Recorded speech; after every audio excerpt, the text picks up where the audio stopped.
Hello guys, हमारे channel पर आपका हार्दिक हार्दिक स्वागत है।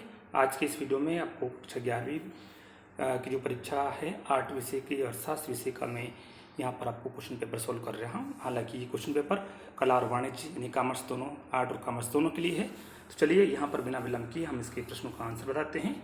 तो हमारे सम्मुख पहला प्रश्न सही विकल्प चुनिए। इसमें है सांख्यिकी का कार्य है। तो सांख्यिकी के 4 ऑप्शन यहाँ दिए गए हैं, आप देख सकते हैं। लेकिन इसका राइट आंसर है जटिलता को सरल बनाती है, इसलिए सांख्यिकी का प्रयोग किया जाता है। एक श्रेष्ठ प्रश्नावली के गुण क्या होते हैं? तो श्रेष्ठ प्रश्नावली प्रश्नों की क्रम होता है, सरलता भी होती है, प्रश्नों की संख्या होती है और उपयुक्त सभी। तो ये सारी विशेषताएं एक प्रश्नावली के अंदर होती है। और उसके बाद में तथ्य आंकड़ों की विशेषताओं के आधार पर किया जाने वाला वर्गीकरण क्या कहलाता है? तो ये कहलाता है गुणात्मक वर्गीकरण कहलाता है। 4 ऑप्शन दिए हैं लेकिन गुणात्मक वर्गीकरण सही है। उसके बाद में आयात चित्र क्या है? तो देखिए, आयात चित्र होता है एक आयात चित्र में आप लोग देखते होंगे कि इस तरह से ये दिए होते, तो ये आयात चित्र होता है। एक ये द्विमीय आरेख होता है।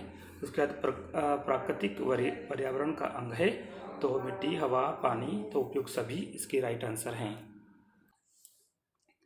अगला क्वेश्चन इस तरह से है, केंद्रीय प्रवृत्ति की सर्वश्रेष्ठ माप कौन सी है? तो वो समांतर माध्य है। समांतर माध्य आपको यहाँ पे लिखना है, या माध्य भी लिख सकते हैं। उसके बाद में समंक माला में सर्वाधिक बार आने वाला मूल्य क्या कहलाता है? तो उसे बोलते हैं बहुलक बोलते हैं। और उसके बाद में माध्यिका की गणना के लिए श्रेणी को क्रम में व्यस्त करते हैं, या तो अवरोही या आरोही, कुछ भी कर सकते हैं, अवरोही या आरोही, जिसे असेंडिंग और डिसेंडिंग ऑर्डर भी बोलते हैं। उसके बाद में अगला प्रश्न आता है, वर्ग अंतराल में 25 और 30 का मध्य बिंदु क्या है? तो 25 धन 30 दोनों जोड़ेंगे और 2 का भाग लगाएंगे तो आपको आएगा 55, 55/2 यानी 27.5। तो इसका राइट आंसर कौन सा है? 27.5 रहेगा। मैं फिर से लिख देता हूँ, 27.5।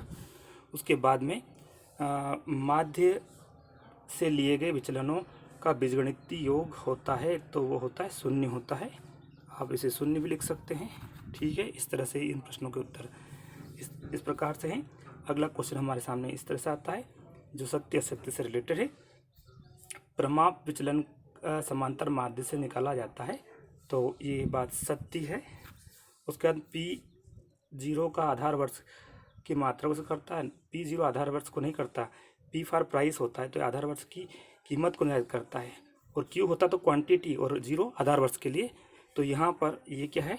असत्य है, क्योंकि ये P0 आधार वर्ष की कीमत को बताता है, जबकि यहाँ क्या लिखी? मात्रा, ये असत्य है। उसके बाद ब्रिटिश काल में भारत की राष्ट्रीय आय की गणना का पहला प्रयास फिंडेल सिराज ने किया था? नहीं, ये दादा भाई नौरोजी ने किया था। दादा भाई नेरोजी ने किया था, पूरा आप लिख देना, दादा भाई नेरोजी ने किया था। और उसके बाद है, देश में नई आर्थिक नीति वर्ष 1994 में लागू हुई थी? नहीं, 1991 में लागू हुई थी, इसलिए असत्य है। और एलपीजी को यू टर्न नीति कहते हैं? नहीं, इसे खालिस्तान टर्न नीति कहते हैं। उसके बाद में अगला क्वेश्चन हमका आ रहा है, एलपीजी का पूर्ण रूप लिखिए। तो एलपीजी का पूर्ण रूप होता है लिक्विफाइड पेट्रोलियम गैस। इसे लिक्विड पेट्रोलियम गैस भी जनरली कहते हैं, लेकिन एग्जैक्ट यदि बात करें तो लिक्विड पेट्रोलियम गैस होता है। उसके बाद में साख क्या है? इसका मैं आपको बता देता हूँ पूरा आंसर सहित। चलिए, तो देखिए, साख का अर्थ ये होता है, साख एक दस्तावेज जिसमें ऋणदाता कर्जदार को पैसा, माल अथवा सेवाएं भविष्य में वायदे के अनुसार वापस लौटाने के लिए देता है। यानी साख और कुछ नहीं होता, एक दस्तावेज होता है, एग्रीमेंट, पत्र। चलिए आगे की ओर चलते हैं, अगले प्रश्नों को देख लेते हैं। अगला प्रश्न हमारा इस तरह से है,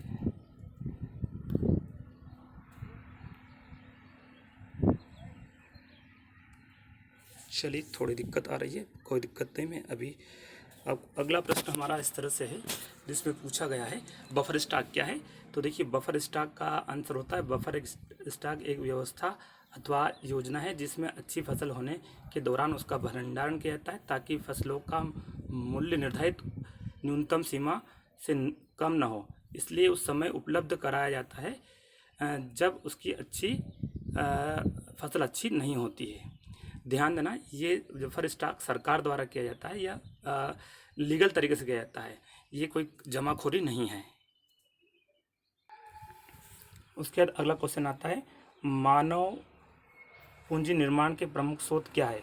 तो उद्योग, व्यापार, शिक्षा, सूचना एवं रोजगार में निवेश करके मानव पूंजी का निर्माण कर सकता है। जैसी उसकी स्थिति होती है उस तरह से वह इन चीज़ों में अपना जो व्यवसाय लगाकर, मतलब व्यवसाय करके वो पूंजी का निर्माण कर सकता है। तो ध्यान रखना, उद्योग, व्यापार, शिक्षा, सूचना आदि में निवेश करके वो क्या कर सकता है, पूंजी का या रोजगार करके पूंजी का निर्माण कर सकता है।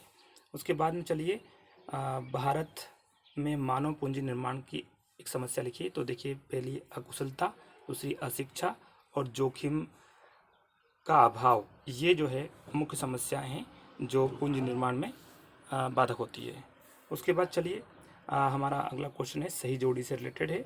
चिपको आंदोलन इसका सुंदरलाल बहुगुणा से रिलेटेड है। और सार्क जो है वो दक्षिण एशियाई पूर्व देश, ये सार्क जो होता है वो दक्षिण देशों का समूह है, और EU यूरोपीय देशों का संघ है, और G20 20 देशों का समूह है, एशियन दक्षिण एशियाई पूर्वी एशिया के देशों का समूह है। इसके अतिरिक्त इस चैप्टर में ये क्वेश्चन भी दिए गए थे जिन्हें आप स्वयं इनके आंसर को लिखेंगे, और हम प्रयास करेंगे कि आपको इन प्रश्नों के आंसर उपलब्ध करा दें, लेकिन आप स्वयं अपनी तरफ से प्रयास करें। हमारे इस वीडियो को देखने के लिए आपका बहुत बहुत धन्यवाद साथियों। जय हिंद, जय भारत।